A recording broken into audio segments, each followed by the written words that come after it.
ರಾಜಕೀಯದಲ್ಲಿ ಶತ್ರುಗಳು ಇಲ್ಲ, ಮಿತ್ರರು ಇಲ್ಲ. ರಾಜ್ಯದ ಹಿತಾಸಕ್ತಿಯ ಮುಖ್ಯ ಅನ್ನೋದನ್ನ ಕರ್ನಾಟಕದ ನಾಯಕರು, ರಾಜಕೀಯ ನಾಯಕರುಗಳು ಮತ್ತೊಮ್ಮೆ ಸಾಬೀತು ಮಾಡಿದ್ದಾರೆ.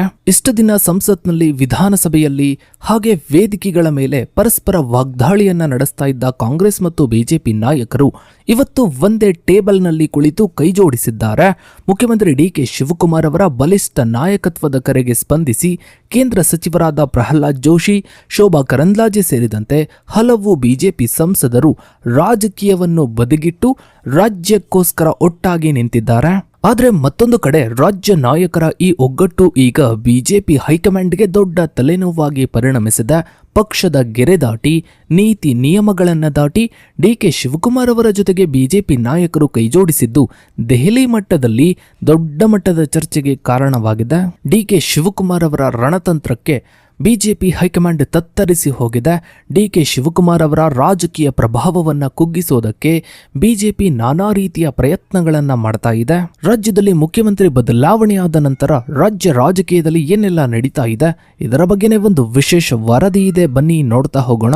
ಸ್ನೇಹಿತರೆ, ರಾಷ್ಟ್ರೀಯ ಮತ್ತು ರಾಜ್ಯ ರಾಜಕೀಯದಲ್ಲಿ ಆಡಳಿತ ಮತ್ತು ವಿರೋಧ ಪಕ್ಷಗಳ ನಡುವಿನ ತೀವ್ರ ಸೈದ್ಧಾಂತಿಕ ಭಿನ್ನಾಭಿಪ್ರಾಯಗಳ ಮಧ್ಯೆಯೂ ರಾಜ್ಯದ ಹಿತಾಸಕ್ತಿಗಾಗಿ ರಾಜಕೀಯ ಗಡಿಗಳನ್ನ ಮೀರಿ ಆಗುವ ಪ್ರಕ್ರಿಯೆಯು ಸಹಕಾರಿ ಒಕ್ಕೂಟ ವ್ಯವಸ್ಥೆಯ ಅತ್ಯಂತ ಪ್ರಬುದ್ಧ ರೂಪವಾಗಿದೆ.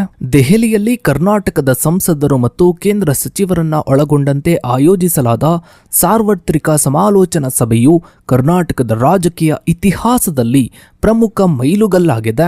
ರಾಜ್ಯದ ಪ್ರಮುಖ ಮೂಲಸೌಕರ್ಯ, ಜಲಸಂಪನ್ಮೂಲ ಮತ್ತು ಆರ್ಥಿಕ ಅನುದಾನಗಳ ಬಿಡುಗಡೆಗಾಗಿ ದೆಹಲಿಯಲ್ಲಿ ಜಂಟಿ ಕಾರ್ಯತಂತ್ರ ರೂಪಿಸಲು ಈ ಸಭೆಯು ತಳಹದಿಯಾಗಿದೆ. ಈ ಅಭಿಯಾನವು ಮುಖ್ಯಮಂತ್ರಿ ಡಿಕೆ ಶಿವಕುಮಾರ್ ಅವರ ರಾಜಕೀಯ ಕಾರ್ಯತಂತ್ರ, ನಾಯಕತ್ವದ ಸಾಮರ್ಥ್ಯ ಮತ್ತು ರಾಜ್ಯದ ಅಭಿವೃದ್ಧಿಗಾಗಿ ಸರ್ವಸಮ್ಮತಿ ಮೂಡಿಸುವ ದಕ್ಷತೆಯನ್ನ ಎತ್ತಿ ಹಿಡಿದಿದೆ. ಬಿಜೆಪಿ ಮತ್ತು ಜೆಡಿಎಸ್ ಪಕ್ಷದ ಕೇಂದ್ರ ಸಚಿವರು ಹಾಗೂ ಸಂಸದರು ಈ ಸಭೆಯಲ್ಲಿ ಆಕ್ಟಿವ್ ಆಗಿ ಪಾಲ್ಗೊಂಡು ರಾಜ್ಯದ ಅಭಿವೃದ್ಧಿಗಾಗಿ ಪಕ್ಷಾತೀತವಾಗಿ ಶ್ರಮಿಸಲು ಒಪ್ಪಿಗೆಯನ್ನ ಸೂಚಿಸಿರುವುದು ಈ ನಾಯಕತ್ವಕ್ಕೆ ಲಭಿಸಿರುವ ಪ್ರಮುಖ ರಾಜಕೀಯ ಮನ್ನಣೆಯಾಗಿದೆ. ಇನ್ನು ಸ್ನೇಹಿತರೆ, ದೆಹಲಿಯ ಕರ್ನಾಟಕ ಭವನ ಮತ್ತು ಸಂಸತ್ ಭವನದ ಸಂಕೀರ್ಣದಲ್ಲಿ ನಡೆದ ಈ ಸೌಹಾರ್ದಯುತ ಸಮಾಲೋಚನಾ ಸಭೆಯಲ್ಲಿ ರಾಜಕೀಯ ಭಿನ್ನಾಭಿಪ್ರಾಯಗಳನ್ನು ಬದಿಗೊತ್ತಿ ಕರ್ನಾಟಕದಿಂದ ಆಯ್ಕೆಯಾದ ಪ್ರಮುಖ ಜನಪ್ರತಿನಿಧಿಗಳು ಒಂದೇ ವೇದಿಕೆಯಲ್ಲಿ ಭಾಗವಹಿಸಿದ್ರು. ಕೇಂದ್ರ ಆಡಳಿತ ಪಕ್ಷದ ಮೈತ್ರಿ ಒಕ್ಕೂಟದ ಸಚಿವರು ಮತ್ತು ಪ್ರತಿಪಕ್ಷಗಳ ಮುಖಂಡರು ಸಭೆಯ ಆಯೋಜನೆ ಹಾಗೂ ಮುಖ್ಯಮಂತ್ರಿಯವರ ಸಮಗ್ರ ದೃಷ್ಟಿಕೋನವನ್ನ ಮುಕ್ತವಾಗಿ ಶ್ಲಾಘಿಸಿದ್ರು. ಸಭೆಯಲ್ಲಿ ಭಾಗವಹಿಸಿದ ಕೇಂದ್ರ ಸಚಿವರಾದ ಪ್ರಹ್ಲಾದ್ ಜೋಶಿ, ಶೋಭಾ ಕರಂದ್ಲಾಜೆ ಮತ್ತು ವಿ ಸೋಮಣ್ಣ ಅವರು ಇಂತಹ ವಿಶಾಲ ವ್ಯಾಪ್ತಿಯ ಸರ್ವಪಕ್ಷ ಸಂಸದರ ಸಭೆಯನ್ನ ಹಿಂದೆಂದೂ ಕೂಡ ಕಂಡಿರಲಿಲ್ಲ ಎಂದು ಬಣ್ಣಿಸಿದ್ರು. ಈ ರೀತಿಯ ಒಗ್ಗೂಡುವಿಕೆಯು ಕೇಂದ್ರ ಸರ್ಕಾರದ ಮಟ್ಟದಲ್ಲಿ ರಾಜ್ಯದ ಧ್ವನಿಯನ್ನ ಬಲಪಡಿಸಲು ನೆರವಾಗುತ್ತದೆ ಎಂಬುದನ್ನ ಎಲ್ಲ ನಾಯಕರು ಅನುಮೋದಿಸಿದ್ರು. ಇನ್ನು ಈ ಒಂದು ಸಭೆಯಲ್ಲಿ ಯಾರೆಲ್ಲ ಭಾಗವಹಿಸಿದ್ರು ಅನ್ನೋದನ್ನ ನೋಡ್ತಾ ಹೋದ್ರೆ, ಪ್ರಮುಖವಾಗಿ ಡಿಕೆ ಶಿವಕುಮಾರ್ ಕರ್ನಾಟಕದ ಮುಖ್ಯಮಂತ್ರಿ ಸಭೆಯ ಅಧ್ಯಕ್ಷತೆಯನ್ನು ವಹಿಸಿದ್ರು. ಹಾಗೆ 13 ಪ್ರಸ್ತಾವನೆಗಳನ್ನ ಮಂಡಿಸಿದ್ರು ಮತ್ತು ಒಗ್ಗಟ್ಟಿನ ಕರೆಯನ್ನ ನೀಡಿದ್ರು. ಎರಡನೆಯದಾಗಿ ಪ್ರಹ್ಲಾದ್ ಜೋಶಿ, ಕೇಂದ್ರ ಸಚಿವರು, ಅಂದ್ರೆ ಈಗಿನ ಕೇಂದ್ರ ಸಚಿವರು, ಇವರು ರಾಜಕೀಯ ಶ್ರಮದ ಶ್ಲಾಘನೆ ಮತ್ತು ಕೇಂದ್ರ ಮಟ್ಟದ ಅನುಮೋದನೆಗೆ ಸಹಕಾರದ ಭರವಸೆಯನ್ನ ನೀಡಿದ್ರು. ಮೂರನೆಯದ್ದು ಶೋಭಾ ಕರಂದ್ಲಾಜೆ, ಕೇಂದ್ರ ರಾಜ್ಯ ಸಚಿವರು, ರಾಜ್ಯದ ಮೂಲ ಸೌಕರ್ಯ ಮತ್ತು ಕೃಷಿ ಯೋಜನೆಗಳಿಗೆ ಬೆಂಬಲವನ್ನ ವ್ಯಕ್ತಪಡಿಸಿದ್ರು. ಇನ್ನು ನಾಲ್ಕನೆಯದಾಗಿ ವಿ ಸೋಮಣ್ಣ, ಕೇಂದ್ರ ರಾಜ್ಯ ಸಚಿವರು, ರೈಲ್ವೆ ಮತ್ತು ನಗರಾಭಿವೃದ್ಧಿ ಯೋಜನೆಗಳ ಅನುಮೋದನೆಗೆ ಜಂಟಿ ಕಾರ್ಯಪ್ರವೃತ್ತಿ. ಇನ್ನು ಬಸವರಾಜ ಬೊಮ್ಮಾಯಿ, ಮಾಜಿ ಮುಖ್ಯಮಂತ್ರಿ ಹಾಗೂ ಪ್ರಸ್ತುತ ಲೋಕಸಭಾ ಸದಸ್ಯರು, ರಾಜ್ಯದ ಬರ ಪರಿಹಾರ ಮತ್ತು ನೀರಾವರಿ ಯೋಜನೆಗಳ ತಾಂತ್ರಿಕ ಬೆಂಬಲ. ಇನ್ನು ಜಗದೀಶ್ ಶೆಟ್ಟರ್, ಲೋಕಸಭಾ ಸಂಸದರು ಹಾಗೂ ಮಾಜಿ ಮುಖ್ಯಮಂತ್ರಿ, ಕೈಗಾರಿಕಾ ಹಾಗೂ ಉತ್ತರ ಕರ್ನಾಟಕದ ಯೋಜನೆಗಳ ವೇಗವರ್ಧನೆಗೆ ಬೆಂಬಲ.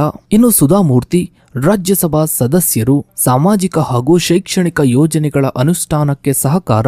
ಇನ್ನು ಡಾಕ್ಟರ್ ಜಿ ಪರಮೇಶ್ವರ್, ಉಪಮುಖ್ಯಮಂತ್ರಿ ಹಾಗೂ ಕಂದಾಯ ಸಚಿವರು, ಕೇಂದ್ರದಿಂದ ಬರಬೇಕಾದ 40,000 ಕೋಟಿಗೂ ಅಧಿಕ ಅನುದಾನದ ವಿವರಣೆ. ಇನ್ನು ಇವರಷ್ಟೇ ಅಲ್ಲದೆ ಸಭೆಯಲ್ಲಿ Tejasvi Surya, PC Mohan, doctor K Sudhakar, Sunil Bose, Priyank Jarkiholi, Prabha Mallikarjun, Shreyas Patel, Yaduveer Krishnadatta Chamaraj Wadiyar, BY Raghavendra, Vishweshwar Hegde Kageri ಮತ್ತು ಕೋಟಾ ಶ್ರೀನಿವಾಸ ಪೂಜಾರಿ ಸೇರಿದಂತೆ ಹಲವು ಲೋಕಸಭಾ ಸದಸ್ಯರು ಉಪಸ್ಥಿತರಿದ್ದರು. ಇನ್ನು ಇವರ ಜೊತೆ ಜೈರಾಮ್ ರಮೇಶ್, ಅಜಯ್ ಮಕಾನ್, ಸೈಯದ್ ನಾಸಿರ್ ಹುಸೇನ್, ನಾರಾಯಣ ಬಂಡಗೆ, ಎಂ ನಾಗರಾಜ್, ಮನ್ಸೂರ್ ಖಾನ್ ಮತ್ತು ಪವನ್ ಖೇರ್ ಅವರಂತಹ ರಾಜ್ಯಸಭಾ ಸದಸ್ಯರು ಕೂಡ ಭಾಗವಹಿಸಿದ್ರು. ಇನ್ನು ಪೂರ್ವ ನಿಗದಿತ ಕಾರ್ಯಕ್ರಮಗಳ ಕಾರಣದಿಂದ ಕೇಂದ್ರ ಸಚಿವೆಯಾದ ನಿರ್ಮಲಾ ಸೀತಾರಾಮನ್, ಸಚಿವ ಎಚ್.ಡಿ. ಕುಮಾರಸ್ವಾಮಿ, ರಾಜ್ಯಸಭಾ ವಿರೋಧ ಪಕ್ಷದ ನಾಯಕ ಮಲ್ಲಿಕಾರ್ಜುನ್ ಖರ್ಗೆ, ನಟ ಜಗ್ಗೇಶ್, ಲಹರ್ ಸಿಂಗ್ ಮತ್ತು ಡಾಕ್ಟರ್ ವೀರೇಂದ್ರ ಹೆಗಡೆ ಅವರು ಆಗಮಿಸಲು ಸಾಧ್ಯವಾಗದೇ ಇದ್ರೂ ಕೂಡ ಆಯೋಜಕರಿಗೆ ಮುಂಚಿತವಾಗಿಯೇ ಮಾಹಿತಿಯನ್ನ ನೀಡಿ ಸಭೆಯ ಉದ್ದೇಶಕ್ಕೆ ಬೆಂಬಲವನ್ನ ಸೂಚಿಸಿದರು. ಇನ್ನು ಸ್ನೇಹಿತರೆ, ಕರ್ನಾಟಕದ ಸಮಗ್ರ ಪ್ರಗತಿಗಾಗಿ ಕೇಂದ್ರ ಸಚಿವಾಲಯಗಳಲ್ಲಿ ಬಾಕಿ ಉಳಿದಿರುವ 13 ಪ್ರಮುಖ ಯೋಜನಾ ಪ್ರಸ್ತಾವನೆಗಳನ್ನ ಮುಖ್ಯಮಂತ್ರಿ ಡಿ.ಕೆ. ಶಿವಕುಮಾರ್ ಅವರು ಸಂಸದರ ಮುಂದೆ ಮಂಡಿಸಿದರು. ರಾಜ್ಯದ ಅಭಿವೃದ್ಧಿಗೆ ಅಗತ್ಯವಿರುವ ಅನುಮೋದನೆಗಳನ್ನ ಪಡೆಯಲು ಸಂಸದರು ತಮ್ಮ ತಮ್ಮ ಪಕ್ಷದ ಗಡಿಗಳನ್ನ ದಾಟಿ ಕೇಂದ್ರ ಸರ್ಕಾರದ ಮೇಲೆ ಒತ್ತಡವನ್ನ ಹೇರಬೇಕೆಂದು ಮನವಿಯನ್ನ ಮಾಡಲಾಯಿತು. ಈ ಪ್ರಸ್ತಾವನೆಗಳಲ್ಲಿ ಬೆಂಗಳೂರು ನಗರದ ಸಾರಿಗೆ ದಟ್ಟಣೆ ನಿವಾರಿಸಲು ಅಂದ್ರೆ ಟ್ರಾಫಿಕ್ ಅನ್ನ ನಿವಾರಿಸಲು ಉಪನಗರ ರೈಲು ಯೋಜನೆ, ಉಪಗ್ರಹ ನಗರ ವರ್ತುಲ ರಸ್ತೆ ಯೋಜನೆಗಳು ಮತ್ತು HAL ವಿಮಾನ ನಿಲ್ದಾಣಗಳನ್ನು ವಾಣಿಜ್ಯ ಕಾರ್ಯಾಚರಣೆಗೆ ಮರು ಆರಂಭಿಸುವ ಬೇಡಿಕೆಗಳು ಪ್ರಮುಖವಾಗಿವೆ. ಕೃಷಿ ಮತ್ತು ಕರಾವಳಿ ವಲಯದ ಅಭಿವೃದ್ಧಿಗೆ ಸಂಬಂಧಿಸಿದಂತೆ ಸಾಗರಮಾಲಾ ಯೋಜನೆಯಡಿ ಕರಾವಳಿ ಅಭಿವೃದ್ಧಿ ಮಂಡಳಿಯಿಂದ ಸಲ್ಲಿಸಲಾಗಿರುವ 16,561 ಕೋಟಿ ವೆಚ್ಚದ 176 ಯೋಜನೆಗಳ ಮಂಜೂರಾತಿ ಹಾಗೂ 15ನೇ ಹಣಕಾಸು ಆಯೋಗದಡಿ ಪಂಚಾಯತ್ಗಳಿಗೆ ತಲುಪಬೇಕಾದ 2,186.20 ಕೋಟಿ ಅನುದಾನ ಬಿಡುಗಡೆಗೆ ಸಭೆಯಲ್ಲಿ ತೀರ್ಮಾನಿಸಲಾಯಿತು. ಇನ್ನು ಪರಿಸರ ಹಾಗೂ ರಕ್ಷಣಾ ಇಲಾಖೆಗೆ ಸಂಬಂಧಿಸಿದಂತೆ ಕುದುರೆಮುಖ ರಾಷ್ಟ್ರೀಯ ಉದ್ಯಾನವನದ ಕುಟುಂಬಗಳ ಸ್ಥಳಾಂತರಕ್ಕಾಗಿ CAMPA ಅಡಿಯಲ್ಲಿ 300 ಕೋಟಿ ನಿಧಿ ಹಾಗೂ ಬೆಂಗಳೂರು ಮತ್ತು ಬೆಳಗಾವಿಯಲ್ಲಿರುವ ರಕ್ಷಣಾ ಭೂಮಿ ಹಸ್ತಾಂತರಕ್ಕೆ ಮನವಿ ಮಾಡಲಾಯಿತು.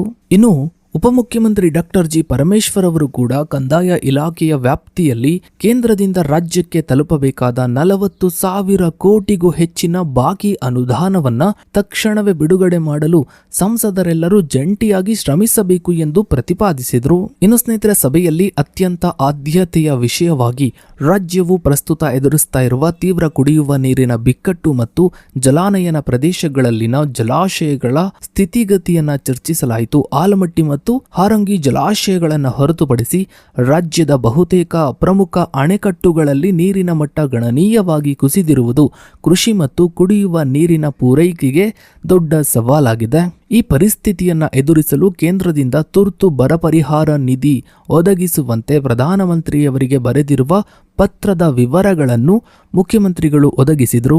ಅಲ್ಲದೆ ನೆರೆಯ ರಾಜ್ಯವಾದ ತಮಿಳುನಾಡಿನೊಂದಿಗೆ ಕಾವೇರಿ ನೀರು ಹಂಚಿಕೆ ವಿವಾದದ ಕುರಿತು ಸಂವಿಧಾನಿಕ ಮತ್ತು ಕಾನೂನು ಹೋರಾಟವನ್ನ ಬಲಪಡಿಸುವ ಕಾರ್ಯತಂತ್ರವನ್ನ ರೂಪಿಸಲಾಯಿತು. ಕಾವೇರಿ ಜಲಾನಯನ ಪ್ರದೇಶದಲ್ಲಿ ಕರ್ನಾಟಕಕ್ಕೆ ಕುಡಿಯುವ ನೀರಿಗೆ 33 TMC, ಬೆಳೆಗಳಿಗೆ 70 TMC ಮತ್ತು ಕೈಗಾರಿಕೆಗಳಿಗೆ 3 TMC ಸೇರಿದಂತೆ ಒಟ್ಟು 106 ಟನ್ CMC ನೀರಿನ ಅಗತ್ಯವಿದೆ.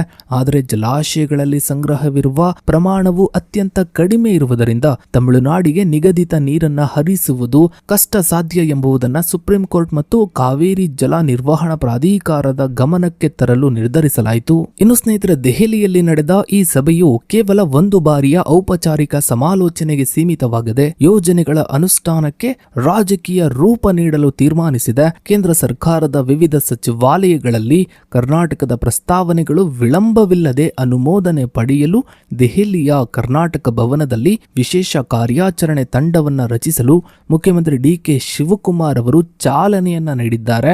ಈ ವಿಶೇಷ ತಂಡವು ಒಬ್ಬ ಪ್ರತ್ಯೇಕ ರೆಸಿಡೆಂಟ್ ಕಮಿಷನರ್ ಅವರ ನೇತೃತ್ವದಲ್ಲಿ ಕಾರ್ಯನಿರ್ವಹಿಸಲಿದ್ದು ರಾಜ್ಯದ ಸಂಸದರಿಗೆ ಅಗತ್ಯ ಮಾಹಿತಿ ಮತ್ತು ತಾಂತ್ರಿಕ ದಾಖಲೆಗಳನ್ನು ನಿರಂತರವಾಗಿ ಪೂರೈಸಲಿದೆ.